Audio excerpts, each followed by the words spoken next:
Assalamualaikum warahmatullahi wabarakatuh. Jumpa lagi bersama channel Sinautek. Kali ini kita akan membahas materi pendidikan agama Islam untuk kelas 11 baik SMA maupun SMK sesuai dengan kurikulum Merdeka. Bab yang akan kita bahas pada video kali ini yaitu bab yang ketiga, menghindari perkelahian belajar, minuman keras, dan narkoba.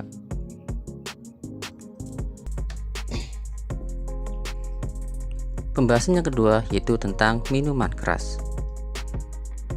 Pengertian minuman keras atau khamr. Khamr adalah jenis minuman dan makanan yang dapat memabukkan dan menghilangkan kesadaran seseorang.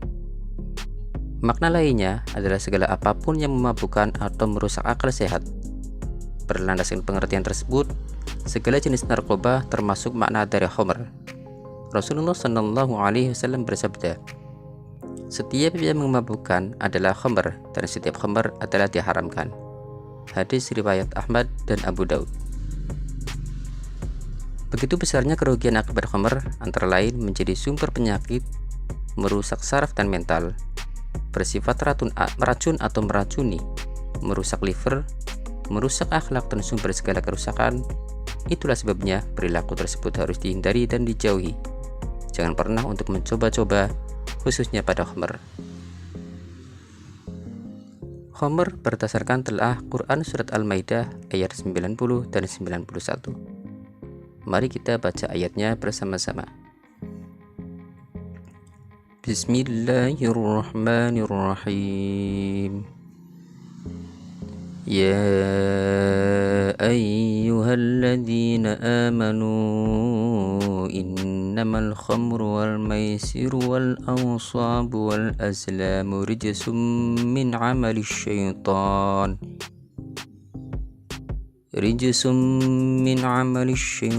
fajtanibuhu la'allakum tuflihun. Innama yuridu syaitanu an yuqi'a bainakumul adawata wal baghdha'a fil khamri wal maisir wa yasuddakum an dzikrillah wa 'anis salati fal antum muntahun. Shadaqallahul azim. Artinya, wahai orang-orang yang beriman, sesungguhnya minuman keras, berjudi, berkurban untuk berhala, dan mengundi nasib dengan anak panah adalah perbuatan keji dan termasuk perbuatan setan. Maka jauhilah perbuatan-perbuatan itu agar kamu beruntung. Dengan meminum minuman keras dan judi itu, setan hanyalah bermaksud menimbulkan permusuhan dan kebencian di antara kamu, dan menghalang-halangi kamu dari mengingat Allah dan melaksanakan sholat. Maka tidakkah kamu mau berhenti? Asbabun nuzul dari Quran Surat Al-Maidah ayat 90-91 yang baru saja kita baca, yaitu diriwayatkan dari Abu Hurairah radhiyallahu an. Rasulullah Shallallahu Alaihi Wasallam datang di Madinah. Masih banyak yang meminum minuman khamr dan makan dari hasil judi. Mereka bertanya tentang kedua hal tersebut. Maka turunlah Quran Surat Al-Baqarah ayat 219. Dipahami oleh sebagian mereka bahwa itu hanya dosa besar, bukan haram. Karena dipahami seperti itu, kebiasaan buruk ini masih tetap dilanjutkan. Ketika ada kaum muhajirin menjadi imam sholat dalam keadaan mabuk, terjadilah kesalahan dalam membaca Al-Quran. Kemudian turunlah Quran Surat An-Nisa ayat 43 yang berisi larangan mengerjakan sholat dalam keadaan mabuk.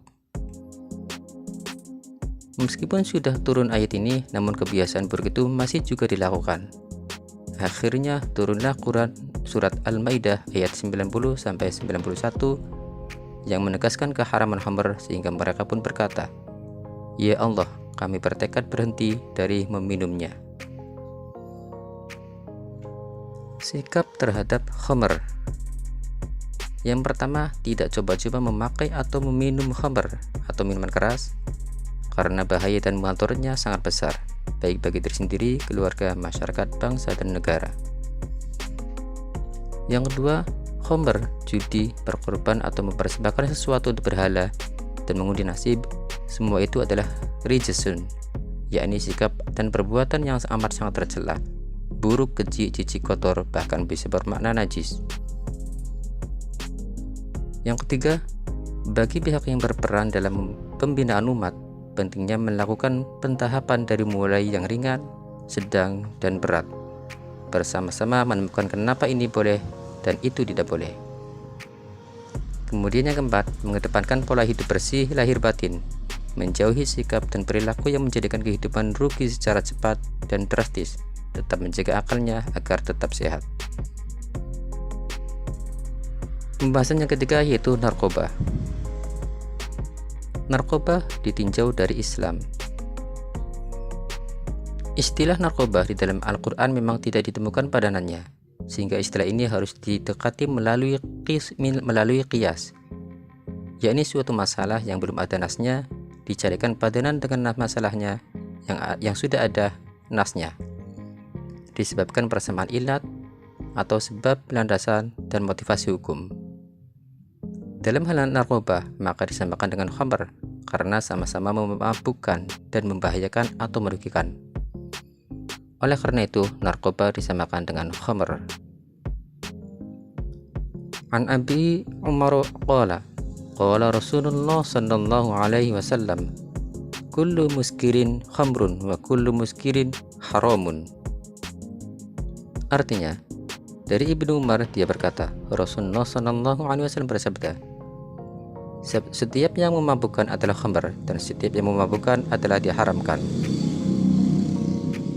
Hadis riwayat Abu Daud.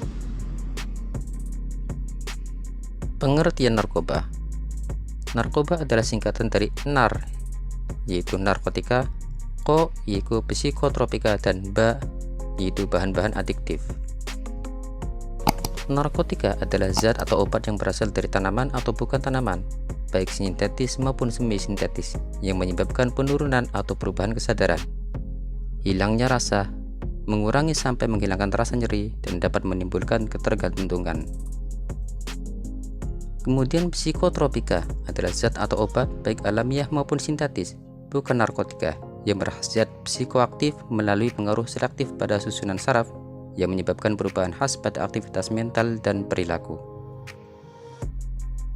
Kemudian zat adiktif yaitu obat serta bahan-bahan aktif yang apabila dikonsumsi oleh organisme hidup maka dapat menyebabkan kerja biologi serta menimbulkan ketergantungan atau adiksi yang sulit dihentikan dan berefek ingin menggunakannya secara terus-menerus. Jenis-jenis narkotika. Yang pertama morfin, yaitu alkaloida yang terdapat dalam opium yang bentuknya seperti serbuk putih. Kemudian tau, yaitu nama jalanan dari heroin, berwarna putih dan rasanya pahit jika disalahgunakan. Kemudian ganja, cimeng, marijuana, atau cannabis sativa, yaitu tumbuhan perduliar yang tumbuh di daerah beriklim tropis atau sedang. Selanjutnya hasis, yaitu getah ganja yang dikeringkan dan dibatetkan menjadi lempengan. Selanjutnya kokain, yaitu alkaloida dari jenis tumbuhan Erythoxylon coca, yaitu tumbuhan di lereng pegunungan Andes di Amerika Serikat. Kemudian opium, yaitu getah dari kotak biji tumbuhan Papaver somniferum yang belum pantang. Bila kotak biji tersebut diiris, maka keluarlah getah yang berwarna putih seperti air susu, yang jika dikeringkan akan menjadi sejenis karet berwarna kecoklatan. Selanjutnya jenis-jenis psikotropika. Yang pertama, amfetamin dan ATS atau amfetamin tipe stimulan, yaitu stimulan susunan saraf pusat seperti kokain, kafein, nikotin, dan katin. Semua bahan tersebut digunakan sebagai sarana mengatasi ketenangan jiwa. Kemudian sabu adalah nama lain dari amfetamin. Selanjutnya obat tidur atau obat penenang seperti Nipam, Megadon, dan pil BK termasuk zat yang dapat menimbulkan halusinasi antara lain LSD, psilocybin, dan mushroom. Kemudian ice, ini bentuk baru dari amfetamin, biasanya dalam bentuk kristal yang dapat dihisap. Kemudian inhalansia merupakan bahan kimia yang menghasilkan uap sehingga dapat mengubah perilaku seperti aerosol, bensin, perekat, solvent, dan butil nitritas atau pengharum ruangan. Kemudian jenis-jenis zat adiktif. Yang pertama, nikotin. Ia bagian dari tembakau. Setiap satu batang rokok terdapat 1,1 mg nikotin. Sementara nikotin sendiri menjadi stimulan susunan syaraf pusat. Selain nikotin, daun tembakau terdapat ratusan zat lainnya, misalnya tar. Yang kedua, alkohol. Di dalamnya ada etanol. Kadar alkohol diperoleh dari fermentasi. Di antara alkohol yang sangat beracun adalah metil alkohol. Cara pencegahan penyalahgunaan narkoba. Yang pertama, harus mencintai dan mensyukuri hidup yang merupakan anugerah dari Allah Subhanahu wa taala. Yang kedua, temu dan kenali dan kembangkan daya, minat dan bakat serta hobi. Ketiga, setiap orang memiliki problem. Hadapi dan cari solusinya dengan benar, jangan pelariannya ke narkoba. Kemudian yang keempat, teman akrab itu pilihan. Hanya yang menjadi masalah adalah mengorbankan diri demi pertemanan untuk mengkonsumsi narkoba.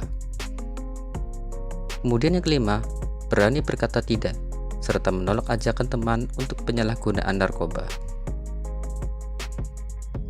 Kemudian selanjutnya, pencegahan penyalahgunaan narkoba dimulai dari lingkungan orang tua, keluarga, sekolah, komunitas, tempat kerja, sampai pada masyarakat luas.